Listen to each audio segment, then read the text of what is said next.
Approximately 1,000 home office associates provide support to our stores and distribution centers. The main office in Rocky Hill, Connecticut, houses areas like merchandising, marketing, store operations, finance, asset protection, merchandise allocation, human resources, real estate, management information systems, and distribution. Directly across the street from the main office is the Planogram building. This is where associates explore the most effective ways to display merchandise. Plans for remodeling and new store designs are also developed here. Not far from the main office is our state-of-the-art digital photo studio. The photo studio provides all photography for Ames weekly ad circulars.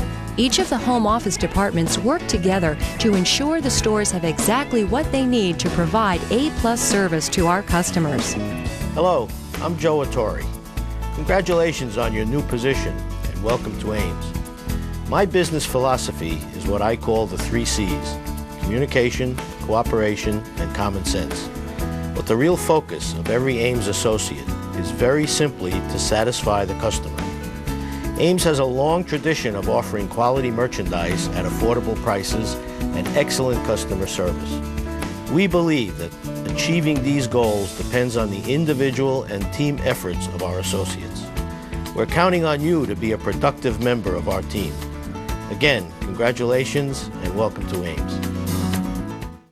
Yeah, I can understand. Look at these double doors. I know. Executive office. For sure. Look at the curtains in here and stuff. This is where the CEO was. This was probably the CEO's office. Whoa.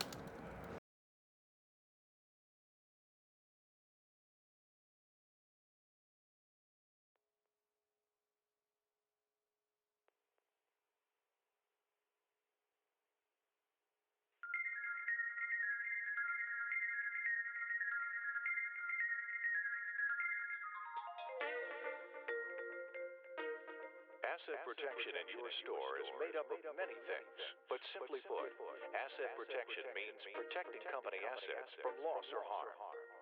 Company assets include our associates, our customers, our stores, the distribution centers and corporate offices, as well as the merchandise we sell. In order to be more profitable and continue to prosper and grow, we need to be the best at protecting these assets. During this program, we'll be discussing the different ways we can protect assets and avoid losses in our stores. Accidents, to both associates and customers, are one of the largest single contributors to losses in our stores. Although we've had great success in reducing the number of claims, accidents still cost Ames millions of dollars each year. You'll learn more about safety awareness and how to avoid accidents later in this program. As you learn more about Ames, you'll occasionally hear the term shrink. Shrink refers to the store's merchandise inventory. When we count the merchandise on hand in the store, the physical inventory, and discover that we have less than our records indicate, which is the book inventory, we refer to this condition as shrink. Data integrity, the means by which we keep track of the merchandise within the store, also affects our profitability and can contribute to shrink when done incorrectly. Without the correct information about inventory and pricing, merchandise and sales dollars are going to be lost. Obviously, theft has a great deal to do with shrink and the cash losses that Ames experiences. External theft takes place when cash or merchandise is taken by customers, vendors, or visitors. External theft includes shoplifting, switch ticketing, and even robbery. Internal theft occurs when dishonest associates take cash or merchandise from our stores. There are a number of ways that employees steal from their employers, from walking walking out with hidden merchandise or cash at the end of the day, to not ringing in or under-ringing merchandise for family and friends. Retailers in general lose billions of dollars each year to theft. Sadly, the greatest percentage of theft is committed by company associates. Store detectives are assigned to each store to prevent thefts from occurring. Store detectives and management have been trained in the special policies and procedures concerning the apprehension of shoplifters. If you see a theft occurring, immediately contact the detective or manager in your store. Do not accuse or try to apprehend the shoplifter. Explain to your manager or the detective exactly what you saw, a description of the person, and anything else you think might be helpful. Store detectives use a variety of tools to prevent theft. Cameras monitor high-risk areas of the store and videotape dishonest activity.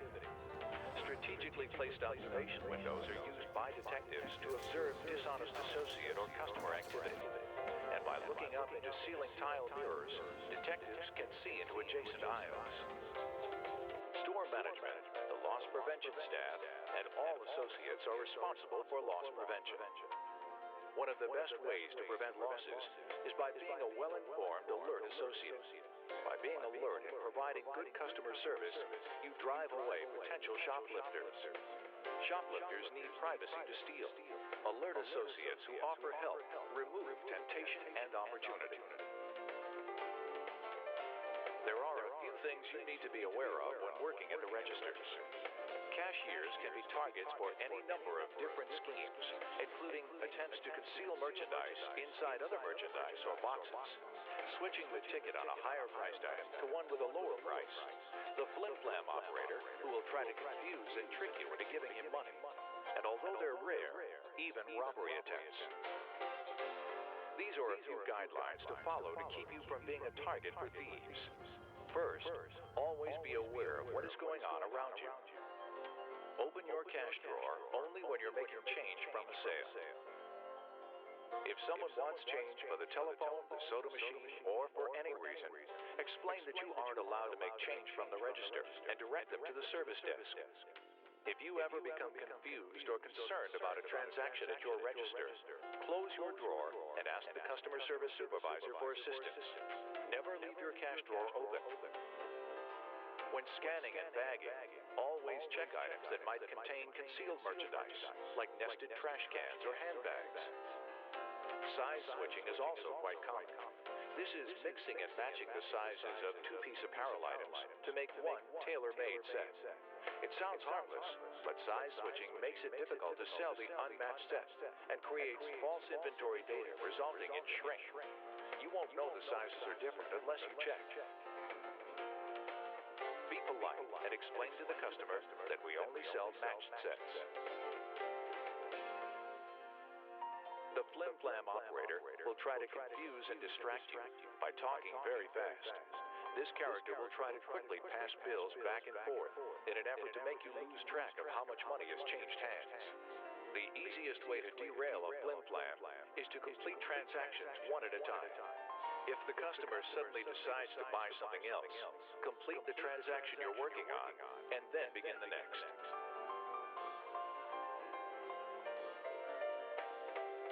If by chance you are ever the victim of a robbery, try to remain calm and give the robber the money from your drawer.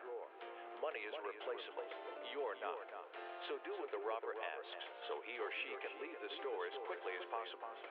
Try to get a good description of the robber and call for a manager as soon as you think it's safe for you to do so. You might at some time come across counterfeit money. High-quality counterfeit bills are practically impossible to detect by anyone but a professional, but occasionally, someone may try to pass bills that are not high quality.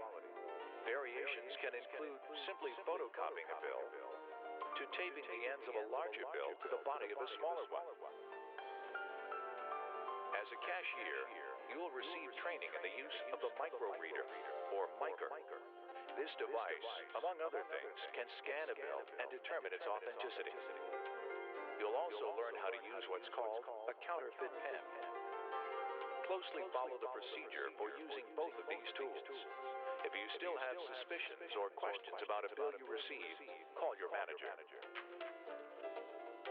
Finally, the attitude that everyone does it, or it's just a little thing, doesn't make stealing right.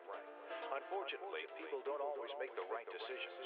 If you're aware that something illegal or unethical is taking place, speak up. Say something that shows you know what's going on and that you want to do the right thing. You could keep a friend from making a serious mistake. If you know that an illegal or unethical act has already occurred, you need to discuss the situation with your manager or a member of loss prevention. If you're uncomfortable talking with management or loss prevention, you can call the Network. The Network is a Georgia-based company that works with Ames to prevent what's called business abuse. This includes anything from theft to vandalism. The Network provides a 24-hour business abuse hotline. Any call you make to the Network is confidential, and you don't have to give your name. In the end, we all become victims of business losses and shrink. Because of the costs associated with loss prevention, merchandise is more expensive for all of us, and there are fewer job opportunities for associates. We all have a responsibility for loss prevention, and when we do the best that we can, we all benefit.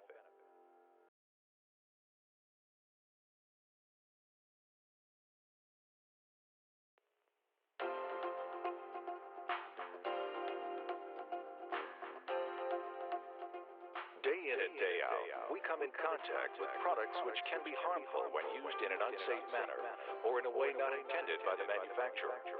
In the workplace, the Department of Labor mandates that certain information about these products is made available to all associates. The Occupational Safety and Health Administration, OSHA, sets the rules regarding safety procedures and how they are applied in the workplace. Employers are required to determine if hazardous products are being used in the workplace and provide their employees with information about these products and any potential hazards related to their use. This information must include training on the safe usage of hazardous products and what to do in the event of an emergency. OSHA regulations require that product manufacturers provide detailed information on what is in their products, directions on the product's safe use, how the product should not be used, and emergency medical treatments. This information appears on what is called a Material Safety Data Sheet, or MSDS. Manufacturers are required by law to provide an MSDS for each of the products they sell which are considered potentially hazardous. Each MSDS is similar in that product information is categorized in sections. While labels will differ from product to product, the material safety data sheets for various products can be easily compared. There are several sections on the MSDS. The ingredient section lists every ingredient the product contains. This section provides information about what the product looks like and any odors it may emit. The health hazard data section describes how the product might enter the body, for example, by ingestion or inhalation. This section also points out certain risks if the product is misused and the symptoms one might experience due to prolonged or harmful exposure. OSHA defines hazardous products in two ways: health hazards and physical hazards. Health hazards are poisons, carcinogens, corrosives, irritants, and sensitizers. Health hazards are mainly chemical related. There are four main routes for chemicals to enter your body: eye contact, skin contact, inhalation, and ingestion. Physical hazards include explosives, flammable material, compressed gas, corrosives, and oxidizers.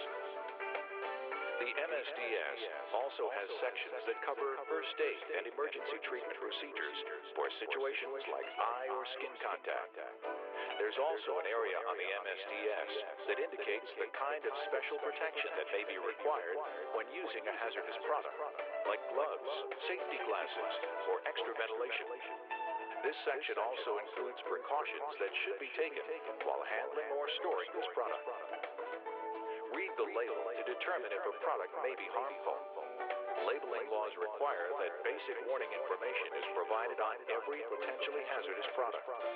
The product label might also contain more detailed information, like the chemical name of the substance that produces the harmful effect. You you should also find information on how to use and not use this product. If you find that a label is hard to understand, is missing information, or you simply want to learn more, your manager can refer you to the material safety data sheet for that particular product. Occasionally, you may be asked to do a job outside of your normal duties, like painting or floor sealing. OSHA calls these types of jobs non-routine tasks, and special rules apply. You are required to receive training by your employer for the specific non-routine task you've been asked to perform. The training is provided to make you more familiar with the correct usage of a potentially harmful product. Being well informed about the potential hazards of the products you use and following the instructions for their proper use will make your workplace safe for you and your fellow associates. You have the right to know about any potentially hazardous chemicals in your workplace. In accordance with the law, Ames provides access to material safety data sheets for all potentially hazardous chemical products sold or used in our stores.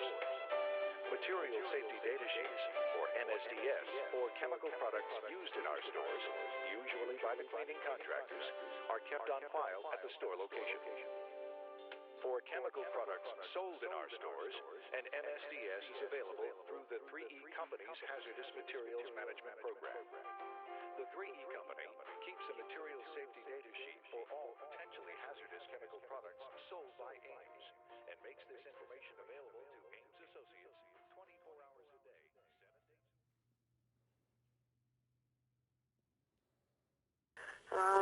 Just a couple reminders.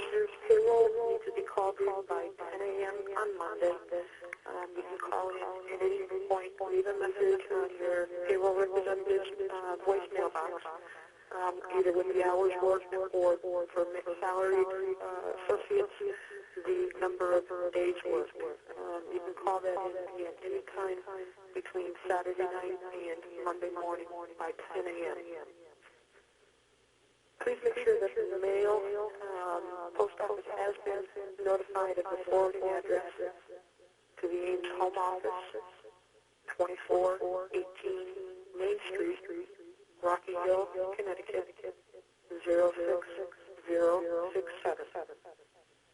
Once again, when leaving the building, set the perimeter alarms, bypass the motion. This will help reduce the number of false alarms after we vacate. Interior lights should be shut off by the breaker, leaving only a few night lights on scattered around the sales floor. The vacate checklist notates anything that is left from the fixture liquidator, such as any telephone equipment or ticketing equipment. If they haven't sold it, it will be left where it is. The main thing with all of the fixtures and anything that has not sold is that it is left in the building neatly. Once again, the final vacate checklist, the photos, stamps should be forwarded to my attention and mailed by Tuesday, November 12th. Once again, I'd like to thank everybody for all their help and cooperation over the past few months, and I wish everybody the very best of luck in the future.